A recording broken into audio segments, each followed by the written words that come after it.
नमस्कार, आप देख रहे हैं न्यूज़ 18 बिहार झारखंड। मैं हूं आपके साथ कोमल झा। आज बात करेंगे आपके किचन की। त्योहारों के सीजन में चीनी की मिठास थोड़ी कम हो गई है क्योंकि चीनी की कीमतों में भारी उछाल हुआ है।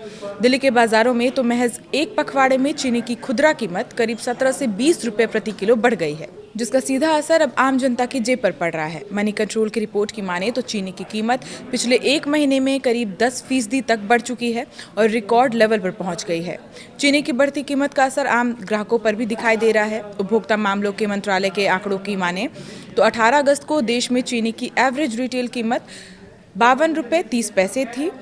एक साल पहले इसी अवधि में ये कीमत 46.34 रुपये प्रति किलो थी। यानी सालाना आधार पर अगर कीमतों पर नज़र डालें तो चीनी की कीमत करीब 13% बढ़ गई है। बढ़ती कीमतों के बीच अब केंद्र सरकार भी सक्रिय हो गई है और चीनी के स्टॉक को लेकर नियमों को और सख्त कर दिए गए हैं ताकि इसकी कालाबाजारी ना हो सके। सरकार के नए आदेश के मुताबिक अब एक महीने में 10 मीट्रिक टन से ज़्यादा चीनी का इस्तेमाल या कारोबार करने वाले डीलर 15 दिन से ज़्यादा का स्टॉक अपने पास नहीं रख सकेंगे। नया नियम 1 सितंबर से लागू होगा और 30 नवंबर तक ये जारी रहेगा। सरकार का ये कदम बाजार में चीनी की उपलब्धता बढ़ाने और कीमतों को कंट्रोल करने के लिए उठाया गया है। दरअसल इससे पहले सरकार ने चीनी डीलर्स के लिए स्टॉक रखने की समय सीमा 30 दिन तक की तय की थी, लेकिन बाजार में कीमतों में तेजी जारी रहने के बाद अब सरकार ने स्टॉक की अवधि को और कम कर दिया है।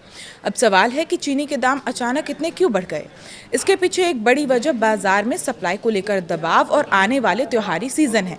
अगस्त से नवंबर के बीच देश में चीनी की मांग आमतौर पर बढ़ जाती है।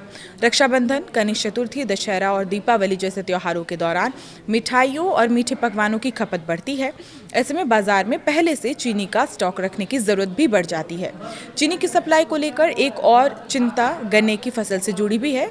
कुछ इलाकों में बारिश कम होने और मौसम के सूखा रहने से गन्ने की फसल प्रभावित हुई है और इसका असर आने वाले सीजन में चीनी के प्रोडक्शन पर भी पड़ सकता है।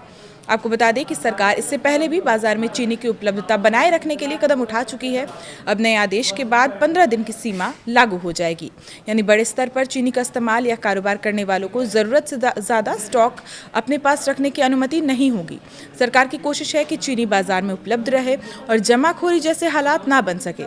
फिलहाल चीनी की बढ़ती कीमत ने आम आदमी की रसोई का बजट ज़रूर बिगाड़ दिया है, लेकिन सरकार की नई स्टॉक लिमिट से बाजार में कीमतों के नियंत्रण में कितनी मदद मिलती है ये तो वक्त ही बताएगा। आज के लिए इतना ही। देखते रहिए न्यूज़ 18 बिहार झारखंड।